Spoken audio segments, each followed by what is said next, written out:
Добър ден, гореща линия за талантливи амбициозни дами. Здравейте. Здравейте. Искам да развия потенциала си. Добре, какво ви спира?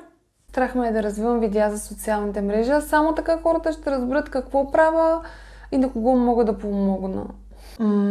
Кое по-точно ви притеснява? Ако някой каже, че това, което казвам, не е така. Каква е вашата ниша? Счетоводител. Идеално, ако някой каже, че нещо не е така, вие не може ли да покажете закон да го опровергаете? Мога. Тогава от какво се страхувате? Ако ми каже, че фъфля и съм грозна. Ако ви кажа, че вашата коса е зелена, грозна и от нея тече зелена слуз, вие ще ми повярвате ли? Не. Защо? Защото не е истина. Защо трябва да ви спира някой, който казва същото? Не знам. Така, имам план за теб. Слушам.